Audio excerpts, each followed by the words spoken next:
Lights, camera, rolling action. मंडळी नमस्कार, मी प्रेरणा आणि आज आपण भेटणार आहोत एका अशा कलाकाराला. खरं तर बिग बॉस मराठीच्या यंदाच्या सीझनच्या घरात आला एक बिरबल. तो मास्टर माइंड ठरला, मात्र त्याची एक चूक त्याला महागात पडली आणि कुठेतरी ट्रॉफीपर्यंत जाण्याचा जो मार्ग आहे तिथपर्यंत तो पोहोचू नाही शकला. पण 100 दिवस पूर्ण केलेले आहेत. घराबाहेर आल्यानंतर तो सकारात्मक बोलतोय सगळ्या गोष्टी आणि ते छान वाटतंय. विशाल कोटियन आहे आपल्यासोबत. नमस्कार, जय महाराष्ट्र. जय महाराष्ट्र. काय वाटतंय आता घराबाहेर आल्यानंतर तो सगळा प्रवास डोळ्यासमोर आहे? हो, तो सगळा प्रवास आहेच आणि खूप आठवणी आहेत त्या घराच्या. पण त्यापेक्षा खूप मोकळं मोकळं वाटतंय. केस कापलेत, खूप लाईट वाटतंय आता, मान फिरू शकतो मी. आणि खूप खाल्लंय 3 दिवसात, खूप खूप खूप पिझ्झा खाल्लंय, आईस्क्रीम खाल्लंय, आमरस खूप खाल्लंय आणि मजा येते. आता काहीतरी वेगळं वाटतंय. बॉडी पण, पोट असं विचारतंय अरे काय टाकतोय सात. आणि त्या घरात आम्ही तुला फार कमी खाताना बघितलं. हा, मी खातच जिम मध्ये नव्हतं. जास्त बघितलं, जिम एरियामध्ये. हा, त्या घरात तर मी प्रोटीनवरच होतं, कारण खूप कमी जेवण भेटतं त्या घरामध्ये. आणि आमच्या सीझन मध्ये टास्क होता ब्रॉन्झ आणि गोल्डन राशन कार्ड, आणि मी नेहमी ब्रॉन्झ मध्येच होतो, कारण मी आणि त्यामुळे खूप खूप कमी खायला भेटलंय. आणि पण ठीक आहे, इट वॉज हेल्दी.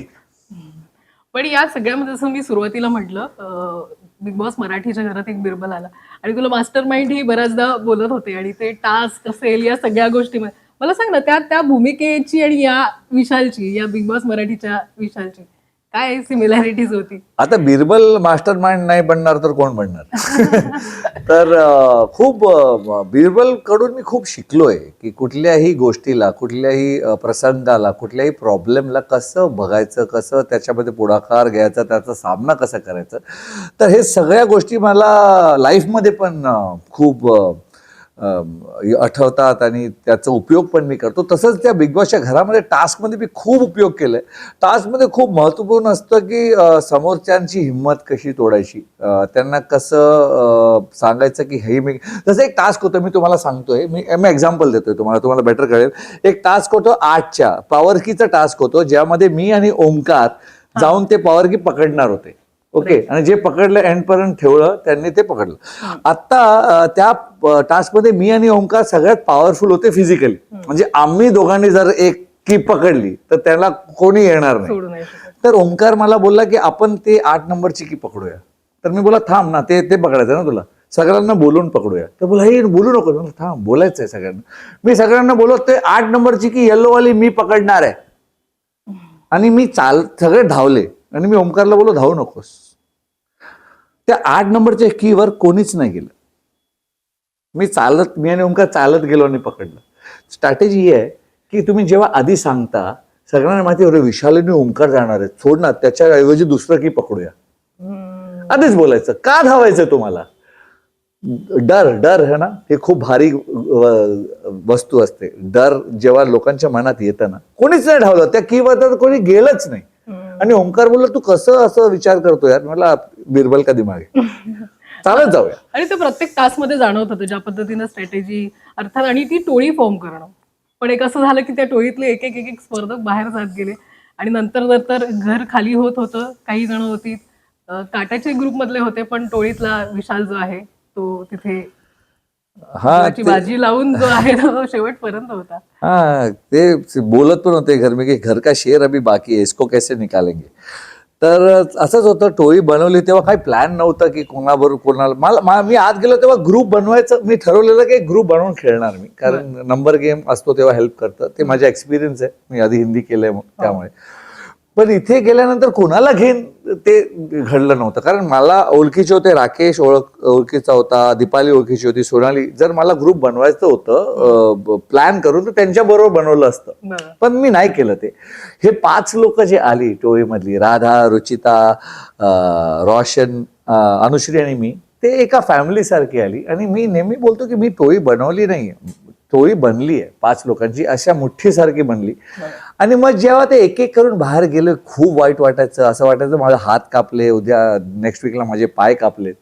पण एकटं मी शिकलो गेम खेळायला. आणि तेच असतं ना की भुका शेर शिकार करताय, जखमी शेर हमला करताय. तर कदाचित तसं झालं माझं आणि मग मी हमला करायला लागलो आणि मग कोणीच म्हणजे ते विशाल कोटेंचं एक भय होतं घरामध्ये आणि ते दिसतं. ते कुठलेही एपिसोड तुम्ही बघा बिग बॉसचं, ते विशाल कोटेंचं भय दिसतं आणि ते माझ्या मेहनतीचं आहे. मेहनत करून ते कमावलंय मी आणि मेहनत केली, टास्क खेळलो, झुंजलो, घरामध्ये एकटा राहिलो, सगळ्यांशी भिडलो आणि ते दिसत येतं. आणि म्हणूनच बिग बॉस बोलले की या घरात तुम्ही पडला नाही, तुम्ही लढलात. ते भय आणि तो हमला तू म्हटलास, तो हमला महागात पडला. पण तुला तो शेवटचा टास्क जो आहे मी बघत होती, त्या चेहऱ्यावर दिसत होतं ते रिग्रेट की हा टास्क मला करता येत नाहीये त्या एका चुकीमुळे. हो, पण मी नेहमी बोललोय की मी परफेक्ट नाहीये, मी पण चुकणार. म्हणजे मी कधीच नाही बोललोय की मी परफेक्ट आहे. मी महाराष्ट्राच्या प्रत्येक माणसासारखा आहे जो चुकतो, शिकतो आणि पुढे जातो. आणि मी तसंच केलं. मी नेहमी बोललोय, प्रत्येक मला जेव्हा विचारतात लोक, मी हे बोललो की चुकणं ठीक आहे यार, मी चुकतो, पण त्याच्यानं शिकणं जास्त महत्वाचं आहे. आणि ते मी शिकलो आणि मी फिनालेपर्यंत पोहोचलो. हो, खूप रिग्रेट आहे की तिकीट टू फिनालेचा टास्क करू नाही शकलो. खूप रिग्रेट आहे की लास्ट 2 आठवड्यात मला नॉमिनेट केलं, मला हातपाय बांधले, मला कुठल्याही टास्कमध्ये परफॉर्म करायला नाही दिलं. पण एका टास्कमध्ये परफॉर्म करायला दिलं. राखी सावंत बरोबर होती, खूप अवघड होता. त्याच्यामध्ये पण घरात सगळ्यात जास्त रक्कम मी आणलं, माझ्या हाफ पण कोणी नाही आणलं. तर जेव्हा चान्स भेटलं तेव्हा फाडलंय मी. पण हा, ते एक रिग्रेट आहे. आणि अग्रेशन कुठल्याही परिस्थितीत ही राईट नाही आहे. जर चुकलं तर चुकलं यार. बऱ्याचदा असं होतं बिग बॉसच्या घरात अग्रेशन दाखवलं किंवा हातापाई झाली की घराच्या बाहेर जावं लागतं. पण तुला ते न करता बाकी गोष्टी तुला थांबता आलेलं आहे आणि तुला बाकी गोष्टी करता आलेल्या आहेत. तुला ते जाणवलं त्या गोष्टीबद्दल? मला जेव्हा ते प्रकरण झालं तेव्हा धक्कामुक्की झाली, तेव्हा मला माहित होतं की धक्का त्याच्यापेक्षा जोरदार धक्का मला ओंकारने मारलाय पहिल्या टास्कमध्ये. राखीने त्याच्या जोरातून धक्का मारलाय मला त्याच्यामध्ये गेल्यावर. मला माहित होतं की धक्का झाला आणि मी धक्का मारला तर राकेशने पण मारलाय. तर काढायचं असेल तर दोघांना काढलं पाहिजे. असं नसतं ना की पहिला ज्यांना खून केला त्याला फाशी, दुसरा ज्यांना केलाय त्याला नाही 5 वर्ष फक्त, तसं नसतं. तर मला माहित होतं की मला काढलं तर राकेशला पण काढणार. पण धक्कामुळे मला नाही वाटलं की काढणार. शिक्षा मिळणार हे नक्की होतं आणि जे शिक्षा दिली ते खूप मोठी होती. म्हणजे शेवटचं 2 वीक जे असतं बिग बॉसच्या घरात सर्वात महत्वाचं असतं. त्यामध्ये तुम्ही टास्क करू शकत नाही, तुम्ही नॉमिनेटेड आहात, तुम्ही कॅप्टन बनवू शकत नाही, तिकीट टू फिनाले खेळू शकत नाही. म्हणजे असं आहे की तुमच्या हात पाय बांधून तुम्हाला पाण्यात बुडवलं सारखं. तू तिकीट टू फिनालेचं ते जे होतं तिकीट ते बघत होतास, तुला वाटत होतं ते तुझ्याकडे यावं? खूप वाटत होतं यार, खूप वाटत होतं. कारण तिकीट टू फिनाले हा टास्क मला खेळायचा होता आणि ते मला खेळतो, जिंकलो असतो, हरलो. तन्वी खूप चांगलं खेळली. त्यात सगळ्यात जास्त चिअर मीच केलं तिला.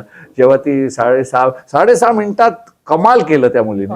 पण मला ते टास्क खेळायचं होतं, मला ते टाइम बीट करायचं होतं. मी पूर्ण प्रयत्न केला असता, पण ते टास्कच खेळू शकलो नाही. आणि हो, खूप रिग्रेट आहे त्या गोष्टीत. राकेश आणि तुमची एवढी टशन काय होती? म्हणजे आधी हिंदीतल्या बिग बॉस मध्ये पण तुम्ही केलेलं आहे काम, पण फार तुमचं बोलणं झालेलं नाही असं तुम्ही दोघेही म्हणताय. ती टशन नेमकी या घरामध्ये एवढी का दिसत होती दोघांना? राकेश आणि मी हिंदी बिग बॉस मध्ये तो 5-6 दिवसासाठी आलेला, कारण एवढं बोलणं झालं नाही. आणि ऍज अ पर्सन तो खूप सॉफ्ट आहे आणि 2 वेगवेगळ्या पर्सनॅलिटीज आहे आमचं. 2 त्याला 6 दिसतं, मला 9 दिसतं. मला नकोय की त्याने माझं 9 बघावं, पण मी त्याचं 6 पण बघणार नाही. तसं आहे अग्रेशन ह्यामुळे. कारण तो बिल्टअप अँगर होता 10 आठवड्यांचा. बाकी सगळ्यांशी मी भांडत होतो, तन्वी असो किंवा रुचिताची पण मी भांडलो, ओमकारशी मी भांडलो. ते भांडण झालं, संपलं, आम्ही विसरलो. पण विथ राकेश काय होत होतं, नेहमी मी त्याच्याकडे जात होतो, मला बोलायचंय, तू माझ्या मागून एवढं बोलतो, मी तुझ्या मागून एवढं बोलतो, लेट्स क्लिअर दिस आउट. असं नाही की तूच बोलतोय, मी पण बोलतो. हा गेमच बोलण्याचा आहे. पण काय होतंय, चुगली फक्त माझी दाखवली जातीये, विलन मला बनवलं जात आहे. काही कारण असू दे, दॅट इज ओके, तो गेम आहे. मला त्याच्यावर पण कंप्लेंट नाही, पण तो कधी नेहमी समोरून येऊन भिडायचा नाही. आणि मी खूप वेळेला नॉमिनेशन बद्दल त्याला नॉमिनेट केलंय, कारण कुठलाही टास्क झालं तेव्हा बोललोय की तो भिडतच नाही माझ्याबद्दल. तर तू भिडत नाहीयेस, मग माझ्याबद्दल बोलतो कायस? तू बोलतोयस तर भिड, संपलं ना. मी पण बोलतोय तुझ्याबद्दल, तर मी भिडायला तरी तयार आहे. तो माझ्या एज बद्दल असू द्या, बॉडी बद्दल असू द्या, खूप कमेंट्स केले त्याने. एकदा तर मी ऐकतोय तेव्हा केलंय त्याने. त्याला माहित नव्हतं किचन एरियाबद्दल तो बोलत होता लोकांशी, रेवा होती, ते सगळं होते, आणि मी ऐकतोय इथून बसून. असं पण नाही की कोणी मला बोललोय, पण तो भिडायला तयार नव्हता. तो जे अग्रेशन झालं ते 10 आठवड्याचं आत साठलेलं अग्रेशन होतं आणि ते फुटलो त्या दिवशी. मी जस्टिफाय नाही करत आहे. अग्रेशन रॉंग आहे, हिंसा रॉंग आहे, मी चुकलोय. ते ते आहे. पण त्याचं कारण सांगतोय मी की ते 10 वर्ष काय होतं ना, तुम्ही एक पंचिंग बॅग नाही आहेत की तुम्हाला मारतोय मारतोय मारतोय मारतोय मारतोय आणि तुम्ही पंचिंग बॅग सारखा खातायत. कधीतरी मी पंचिंग बॅग नाही आहे, मी बॉक्सर आहे, तर कधीतरी एक पंच मी तरी मारणार. ते तसं झालेलं आणि नंतर खूप रिग्रेट झाला. राकेशला पण मी नंतर सॉरी पण बोललो, त्याला मिठी पण मारली, कारण मला असं वाटतं की 2 मॅच्युअर्ड लोक आहेत. बोललो असतो तर बेटर झालं असतं, ते निघालं असतं, कारण तो ॲज अ पर्सन ना तो पण खूप सॉफ्ट आहे आणि तो आम्ही बोललो असतो. आता पण असं वाटतं की त्या दिवशी, त्या आदल्या दिवशी किंवा कधीतरी आम्ही जर बोललो असतो तर ते ॲग्रेशन संपलं असतं आणि नाही निघालं असतं. आणि बाहेर पण मुलाखतीमध्ये राकेश असेल किंवा तू असशील, दोघं पॉझिटिव्हच बोलताय एकमेकांबद्दल. फार तसं काही दिसत नाहीये बोलण्यामध्ये. कारण बघा, राकेश 25 वर्षापासून काम करतोय. I have immense respect for his work, immense respect. आणि तसं त्यांनी पण माझं काम बघितलंय. 22 वर्ष मी पण काम केलंय. As artist we really respect each other. त्या गेम मध्ये आमचं जमलं नाही, भांडण झालं, आम्ही गेम तिथेच सोडलंय. We two matured individuals. बाहेर कुठे भेटला राकेश, दिसला पण ना मला, भेटला सोडा, दिसला पण मी जाऊन मिठी मारेन त्याच्याशी, कारण ऍज अन आर्टिस्ट मला आवडतो तो. त्यात काय गेम झालं, दुश्मनी संपली, तिकडेच आहे. पण ती ट्रॉफी ज्याच्यासाठी जिद्दीनं मेहनतीनं सगळेच तुम्ही खेळत होतात हा बिग बॉस मराठीचा खेळ, त्या ट्रॉफी पर्यंत विशाल तू पोहोचला नाही, तन्वी पोहोचू शकली. तन्वीसाठी काय वाटतंय? तिने ती ट्रॉफी तिचं ड्रीम होतं ते, ती खूप फोकस्ड होती. जसं ती खेळली, चांगलं खेळली आणि तिचं सगळे स्वप्न पूर्ण व्हावे, तिचे खूप स्वप्न आहेत आणि तिला पण बाबा नाही आहेत. तर I have that soft corner. माझी दुश्मनी तिच्याकडनं नाही आहे. एक कट होता बिग बॉसचे, ते दाखवलं नाही, माहीत नाही का, कारण फिनालेच्या आधी जेव्हा सगळे गेस्ट येऊन गेले तेव्हा मी तिच्याकडे गेलो आणि बोललो की तन्वी कोलते, माझी दुश्मनी या गेम मध्ये होती, इथेच संपते, याच्यानंतर माझी दुश्मनी नाहीये, तर कुठेही बाहेर भेटलीस तर हसून भेटेन तुला. तर ती मला बोलली की नाही, पण माझी दुश्मनी बाहेर पण आहे. मी माझ्या बाबांनी मला शिकवलंय की मी जे बोलते ते मी पाळते. आणि मी बोललो की हो, माझ्या आईने पण शिकवलंय की दुश्मनी आणि माणुसकीमध्ये नेहमी माणुसकीचं चुनाव करायचं, नेहमी माणुसकी ही चुनणार. तर जे तुझ्या बाबांनी शिकवलं ते तू कर आणि आय एम ग्लॅड की तू ते करते. जे माझ्या आईने शिकवलंय की माणुसकी सर्वात मोठी, ते मी करतोय. आणि मी तिला हात दिला, तिने नाही मिळवला हात. आणि मी बोललो हे बघ, हे तू आहेस आणि हे मी आहे, थँक्यू सो मच, माझी दुश्मनी संपली. म्हणून मी जात होतो तेव्हा ती बोलत होती मागून, ते कट त्याच्यामुळेच ती बोलत होती मागून. माझी बाबांनी, मी जेव्हा घरातून बाहेर जातो तेव्हा ती बोलली ना की मी बोलली आहे पण माझी दुश्मनी पण इथे संपली आहे, ते त्याच्यामुळेच बोलत होती, कारण मी त्याला ते बोलून आलेलो तिथे. त्यावेळेस तिने हात नाही मिळवलं मला. बोललं ठीक आहे, ते तू माझी संपली. माझी खरंच त्या घराची जेवढी दुश्मनी होती त्या घरात सोडून आलोय. मला नेगेटिव्हिटी लाईफ मध्ये नकोय. मी ना कोणाबद्दल चांगलं विचार करतो ना कोणाबद्दल वाईट विचार करतो. मी कोणाबद्दल विचारच करत नाही. मी एवढा खुश आहे, एवढं प्रेम मला महाराष्ट्र देते, मी फक्त आपल्याबद्दल विचार करतोय, स्वतःबद्दल, बस. पण टोळीमध्ये एक खूप छान जवळची मैत्रीण मिळाली, ती म्हणजे रुचिता होती. ती खूप लवकर घराच्या बाहेर पडली. तुला काय वाटत होतं रुचिताबद्दल? ती इथपर्यंत फिनालेपर्यंत येईल का किंवा लवकर बाहेर जाईल का? बाहेर आल्यानंतर तिच्याशी काही बोलणं झालंय का? मला वाटलेलं ती खूप पुढे जाईल, फिनाले पर्यंत पोहोचेल का नाही माहित नाही, पण ती तिकीट टू फिनालेचं टास्क केलं असतं, तिने पण खूप चांगलं केलं असतं. ती solid, she is a very good sports woman, athlete पण खूप चांगली आहे. आणि हो, खूप वाईट वाटलं जेव्हा ती बाहेर गेली. बिलकुल अपेक्षा नव्हती की एवढ्या लवकर ती जाणार आहे.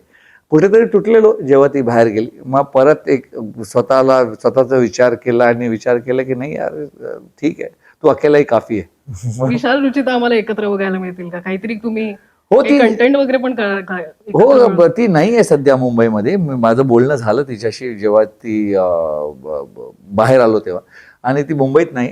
नक्की भेटीन मी, प्रत्येक माणसाला भेटीन मी. बाकी सागर विगरला तर भेटलोच आहे, तर रुचिताला पण भेटीन. आणि ती खूप गोड मुलगी आहे. मी नेहमी बोलतोय की 15 वर्षाचा डिफरन्स आहे, काही फरक पडत नाही. आमचा लव लफडा वगैरे काहीच नाहीये. 2 व्यक्ती आहेत, त्या घरामध्ये एकमेकांवर ट्रस्ट होता आणि त्या घरामध्ये ट्रस्ट भेटणं हे खूप, म्हणजे सोनं काय डायमंड मिळण्यासारखं आहे. तर मला एक डायमंड सारखी मुलगी भेटली रुचिता. ती सगळ्यांशी भांडायची, तिची भाषा मला नाही कळायची काय बोलते, कारण ती नॉर्मल मराठी बोलायचीच नाही. ती काय चिंपाटे टवळे मला नाही कळत ती भाषा, मला नाही कळायची ती भाषा. पण माझ्या बरोबर ती बोलायची, माझं ऐकायची. रुचिता माझं ऐकते तेच खूप मोठं होतं माझ्यासाठी. आणि खूप गोड होती जेव्हापर्यंत होती. आणि एक भरोसे का रिलेशन आहे, एक मैत्री आहे, ते मी कंटिन्यू करणार. फिनाले पर्यंत अनुश्री होती, म्हणजे ती टोळीमध्ये होती नव्हती अशा बऱ्याच गोष्टी होत होत्या, पण अनुश्री होती सोबत. नंतर ती गेल्यानंतर तुला प्रचंड तेव्हा पण वाईट वाटलं होतं. अरे कारण अनुश्री मस्तच खेळली हा गेम. अनुश्री ती कुठेतरी फिमेल बिरबल आहे. ती डोकं लावायची माझ्यासाठी, माझ्यासारखी, म्हणून आमचं खूप जमायचं. आणि एक काय होतं ना, एक नातं असतं, तुम्ही ओरडता की बोलता की हा माझा भाऊ आहे, हा माझी बहीण आहे, ओरडता. ते मला वाटतं गेमसाठी असतं. मी आणि अनुश्री कधीच बोललो नाही. It was relationship which was under current. म्हणजे अरे ऐक ना, चहा पिलास का, मी बनवतीये. आणि सकाळी उठल्यावर तू असं का बसलायस, मी येऊन तुझ्या बरोबर बसते.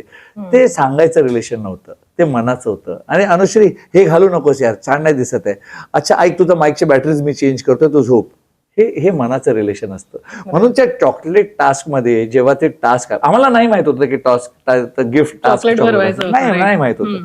तेव्हा आम्ही फुटलो आणि आम्ही एकमेकांबद्दल जे केलंय ते बाहेर आलं. कारण त्याच्या आधी कधीच नाही बोललोय मी आणि ती, कधीच नाही बोललोय. कारण काय असतात, जे नाती असतात ना, जे इथून बनतात ना नाती, ते सांगायची गरज नसते, ते एकमेकांना दाखवायची गरज असते. आणि मी नेहमी दाखवलंय. आणि she is a smart player. तिने टोळी सोडली प्लॅन करून, मग तिथे गेली, मग ऐन टायमाला सांगितलं की आमचं प्लॅन होत आहे टोळी आम्ही सोडणार. तर she is a very smart player. And मला ती जेव्हा मला असं वाटलेलं की टॉप 2 मध्ये मी आणि अनुश्री असावं, असं मला वाटलेलं गेम वाईज जेव्हा होतं की जिंकावं मीच. ती बघत अशी, तिने बघितलं तिला असं वाटलं, पण जिंकणार मी. आणि तिचं पण असं होतं की विशाल आणि मी असावं, ती जिंकावं. टॉप 2 मध्ये मी आणि अनुश्री असावं असं वाटलेलं. म्हणून ते जेव्हा गाण्याचं आलं, डोक्यावर पट्टी होती आणि काढलं, आणि इथून त्यांनी बोलली की अनुश्री गेली, आणि मला यार परत टोली आणि परत माझंच हात कापलं, तसं वाटलं थोडं. पण ठीक आहे, ते लास्ट दिवस होतं म्हणून एवढं, कारण बाहेर येऊन भेटणारच होतं त्याच दिवशी. पण हा, शी वॉज अन अमेझिंग प्लेअर. मज्जा आली तिच्याबरोबर खेळून. आणि सुनामी आली घरामध्ये राखी सावंतच्या रूपात. अरे वेडी आहे राखी. खूप चांगली मैत्रीण आहे, 10 वर्षाची मैत्री आमची. आणि पण राखी सावंत गेम मध्ये वेगळी आणि बाहेर वेगळी आहे. ती गेम आणि मैत्री हे दोन गोष्टी बाजूला ठेवते, मिक्स नाही करत. ती तुमच्यावर मिरची टाकणार, जिरा पावडर टाकणार, हळद टाकणार, पाणी टाकणार, आणि 15 मिनिटांनंतर येऊन तुमच्याबरोबर बोलणार की 2 चम्मच कॉफी देतो का. आणि तुम्ही त्या रागातात कि अरे तू अभी मेरे ऊपर ये सब डाला, मैं नहा के बैठा हूं. तर तुम्ही त्याच रागातात, पण ती तुमची अशी कॉफी मागते. आणि मी तिला बोललो होतो, शर्म नहीं आता है, अभी ये मेरे साथ किया और कॉफी बोलते, वो गेम था, ये दोस्ती है. तर हे जे ऍटिट्यूड आहे ना, की दोन्ही वेगवेगळे ठेवायचे, ते तिला जमतं, आपल्याला नाही जमत. कारण माझ्या बरोबर एक दोस्त आहे, त्याच्यावर मी काहीतरी केलं, नंतर मला थोडा वेळ लागेल नॉर्मल व्हायला. ती अशी नॉर्मल होते आणि ती सरळ बोलते, वो गेम है मेरा, ये दोस्ती है. आणि she is that clear in her perspective. पण ती गेम अप करते. ती येऊन ना, जेव्हा ती येते, ती सुनामी, तिचं राईट टायटल आहे, सुनामी सारखीच येते. आणि ती प्रत्येक मोमेंटला she will keep you on your toes. म्हणजे तुमच्याकडे स्पेसच नाही. राखी सावंत आली की आली, नंतर तुम्ही असं बसू पण नाही शकत.